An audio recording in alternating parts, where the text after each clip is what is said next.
The Forgotten Age is the third in a series of deluxe expansions for the living card game Arkham Horror. There were two previous products, both starting with the word "the," and they were The Dunwich Legacy and The Path to Carcosa. But you don't need to have played these products or even own these products. But it is recommended you do have a copy of the base game, because this is where the rules and the tokens you need to play are found. It delivers 2 new scenarios on 87 scenario cards, and has 64 brand new player cards, as well as 5 new investigators. Oh, still no Marie Lambeau then? Afraid not, Lita. And most shocking of all, the QR code does actually work. So let's have a go at opening this thing up, assuming we don't suffer any involuntary amputations in the process. No surprises in the contents. We have the usual small size rulebook. There are 3 full-size packs of cards, and the mini player cards tucked in at the bottom. Taking a closer look at the packs of cards, the first one has a player back and player cards on the front. The next one has an encounter card on the back and a player card on the front. And the final one has an encounter card face out on one side and a location face out on the other. So try not to look at this one. If you open up the first one, the one with the player back, you will find your bonus cards for your new investigators, and then it goes into the player cards, ending with the single copy of a neutral card, which looks very familiar. So it resumes at the start of the second pack. And if you want to avoid spoilers, this is where it gets really tricky.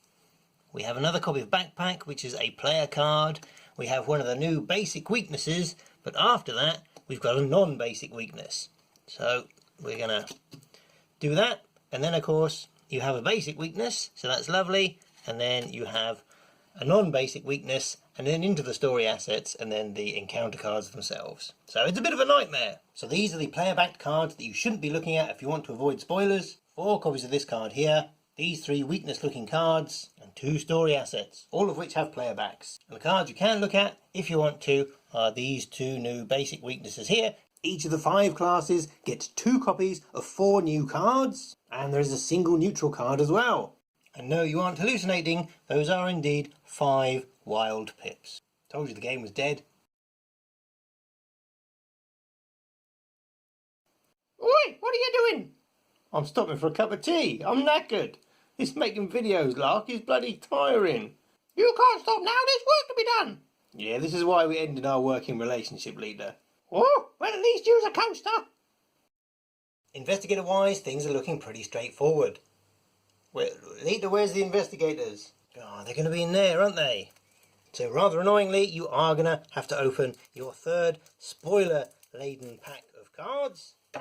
If you go in from your entryway side, you'll see that there are just a couple of cards down past the scenario reference card. There we go. Here are your 5 investigators.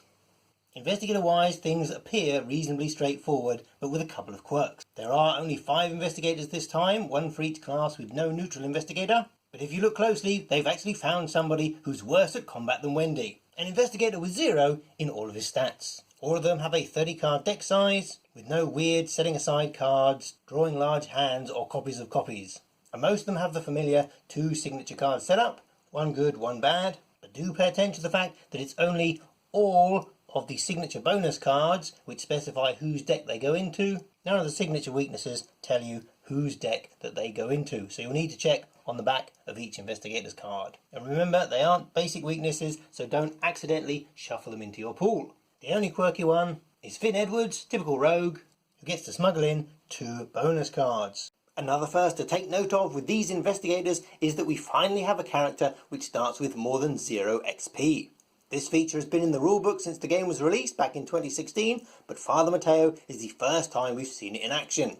And his weakness does specify it goes in his deck only, unlike the rest of them.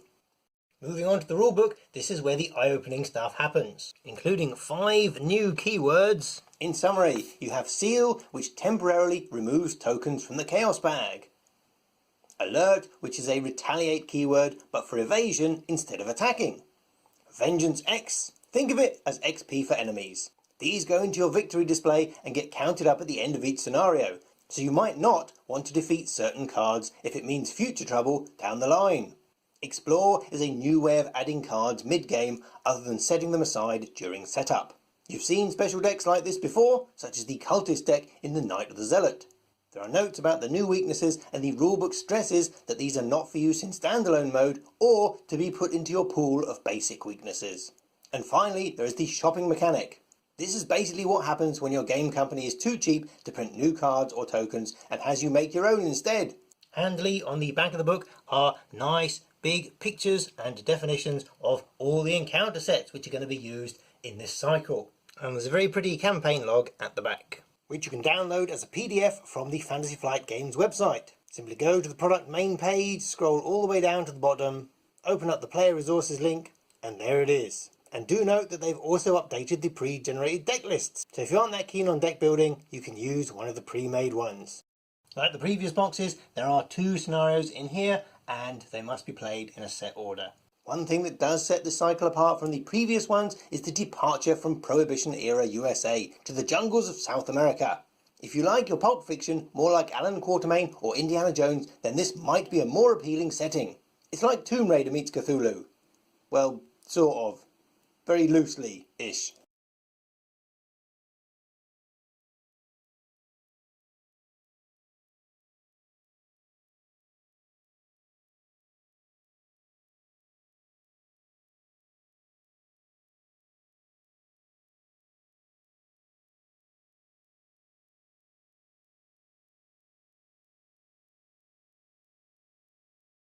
Right, you lot can shove off now.